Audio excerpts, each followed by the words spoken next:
Kristen Bell, Alden Richard, Julia Montes at River Maya ay sumali sa Esther Party sa ASAP Natin To.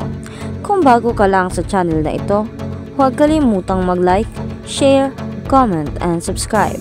At huwag kalimutang pindutin ang notification bell icon para maging updated ka sa bawat upload nating video.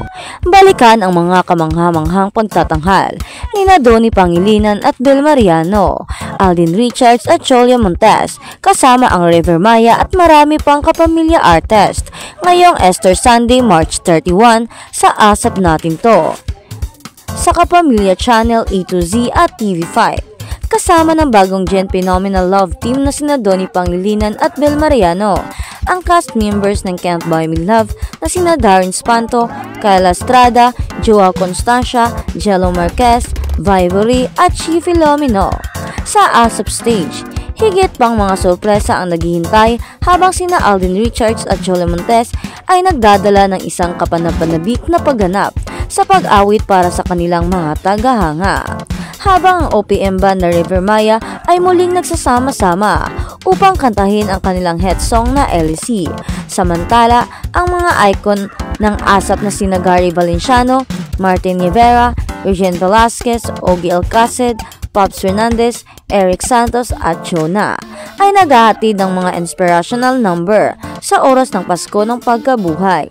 Saksihan ang mga nakakamanghang pagtatanghal mula sa mga kampiyon sa pagkanta na sina Eric, Clarice de Guzman, Darren, Ilan Nempa, Laika Stelia, Katrina Villarde, Frenchie Day, Bituin Escalante, Laarni Losada, Jason Day, J.M. Sores, Kimo Gumatay, Chris Lawrence, Bugoy Delon, Jem A. De La Serna at Raven O'Malley. Maging groovy para sa isang masiglang all-star class performance kasama sina Regine, Carrie, Martin, Ogie, Mioy Volante, Angeline Quinto, Yeng Constantino, Jonah, Clarice, Nina Che Filomeno, Janine Gutierrez, Sheena Bellarmino, Lara Maigi, Fana, Elha, Angie Salvacion, Alexa Elacat, Darren, Eric, Jason, Jenson Blake at Aljon Mendoza. Nagpapatuloy ang energetic vibe sa salpukan nina Jackie Gonzaga at Izzy Bonifacio, habang ang ASAP heartthrobs na sina Joshua Garcia, Jameson, Jeremy Glenoga, Edward Barber at Aljun ay nagdadala ng kilig sa entablado. Abangan ang Pinoy Pride performance nina Kim Chu, Shaina Magdayaw, Joao, Jameson, Aljun, Jeremy, Bego, Bini, Gila, Ataydi at Phil Dancer Ken San Jose, kasama ang acoustic performance ng viral hit song ni Maki Inasaan. Makikitungo rin sa mga manonood ang isang stellar singing performance mula sa ASAP Divas na sina Regine, Iza Padilla, Pops at Vina. Makakasama rin sa saya sina Ruby Domingo, Maymay Intrata at Kyle Ichari. Panoorin ang lahat ng mga akdang ito mula sa longest running at award-winning musical variety show sa bansa, ang ASAP Natin To, ngayong linggo, alas 12, sa local na TV sa pamamagitan ng Kapamilya Channel, Jeepney TV, A to Z at TV5, online sa pamamagitan ng Kapamilya Online Live at I Want TFC, at sa buong mundo sa pamamagitan ng TFC. Selos ni Shaira may 3 pang kanta na kinopya mula sa Indonesian songs. Imbes na makasira, nakatulong sa bangsamoro pop singer na si Shaira Abdullah Alimuddin ang controversial na issue ng pangungopya niya sa kanta ng Australian singer-songwriter na si Lenka. Si Shaira ang binansagang queen of bangsamoro pop dahil sa kanyang viral hit song na Selos na napatunayan ginopya mula sa 2008 song ni Lenka na A Trouble Is a Friend. Si Krishna Aris Glang o AG ang sumulat ng lyrics ng Selos sa panayam ng kapuso mo Jessica Soho. Inamin ni AG na remix ng kanta ang kanyang hinahanga ang Australian singer ang Selos. Nang magreklamo si Lenka ng copyright infringement, kusang loob na inalis lahat ng music streaming services ang Selos. Pero lalo itong naging popular sa mga Pilipino dahil isa ito sa mga kantang palasak na naririnig nitong mahal na araw. Umiral ang makitid na pangunawa ng ilan sa mga taga-suporta ni Shaira dahil sila pa ang nagagalit kay Lenka na para sa kanila ay dapat pang magpasalamat dahil pinag-uusapan ang Selos na kinopya mula sa Trouble Is a Friend. Hindi nagsimula at natapos sa Selos ang mga negatibong issue tungkol kay Shaira. Napatunayang 3 pa sa mga kanta niyang Forever Single, Fuckboy at Machine Gun ang inakusahang kinopya mula sa mga Indonesian song na Masih Masintay na Lagi Cantik at Uyu Uyu, respectively. Awit ng Indonesian band na Papinka ang Masih Masintayo na nirelease noong Marso 2013. Actually, awit ng Indonesian band na Papinka ang Masih Masintayi na nirelease noong Marso 2013 at ginamit sa kanta ni Shaira na Forever Single.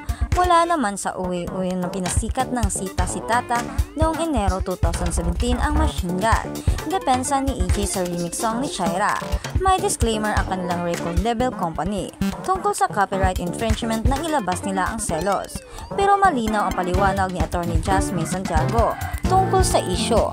Paglilinaw niya ba, ang paggamit kasi ng isang kanta o artistic melody ng isang kanta ay walang pahintulot mula sa copyright owner nito ay violation ng Anti-Intellectual Property Code of the Philippines at maituturing na isang copyright infringement. Dapat isaalang-alang ito ng lahat, lalo na sa panahon ngayon sa pagpapayagbag ng social media dahil sa talamak na pangungopya, hindi lamang sa mga kanta kundi pati na rin sa mga artikulo ng mga taong nabubuhay sa pagnanakaw ng intellectual property ng kanilang kapwa-tao. Ang balita naman, Kathryn at Aldin, kakaibang kilig ang hatid sa fans nang magsama uli sa yacht party. Kakaibang kilig at good vibes ang effect sa mga fans ng muling pagkikita at pagsasama ni Alden Richards at Kathryn Bernardo. Nangyari ang reunion ng Asia's multimedia star at box office queen sa 28th birthday celebration ng kapamilya aktres kamakailan. Kahit busy ay talagang naglaan ng panahon si Aldin upang makasama sa party ni Kathryn na ginanap sa isang beach sa El Nido, Palawan. Naroon din ang mga co-stars ni Aldin at Kathryn sa blockbuster romantic drama movie na Hello Love Goodbye na sina Lovely Avila, Kakay Bautista at Maymay Entrata. Sa mga litrato at video na nakita namin sa social media, pinatunayan ni Aldin at Kathryn na hanggang ngayon ay okay na okay pa rin ang kanilang relasyon as friends kahit matagal-tagal na silang hindi nagkikita. May picture sila together na tila nag-uusap ng masinsinan habang nagkakasayahan ang lahat sa yacht party ni Kathryn. Pinagpipiestahan din ngayon sa SOCMED ang pagkanta ni Aldin ng Bakit Ngayon Ka Lang na inihandog niya sa birthday celebrator. Biro pa ng kapuso superstar, hindi raw niya madalas ginagawa sa mga party. Pero para kay Kathryn ay game na game siyang mag-perform kasama ang kaibigan na lang si Kakay. Hirit pa ni Aldin, "Happy birthday Kat, di ko ginagawa to." Present din sa 28th birthday celebration ni Kathryn sina Jericho Rosales, Dominic Roque at ang sikat na fashion designer na si Mark Baumgartner. Nauna rito excited na raw si Aldin na muling makatrabaho ang kapamilya box office queen at willing pa siyang ipag-produce ng pelikula ang dalaga.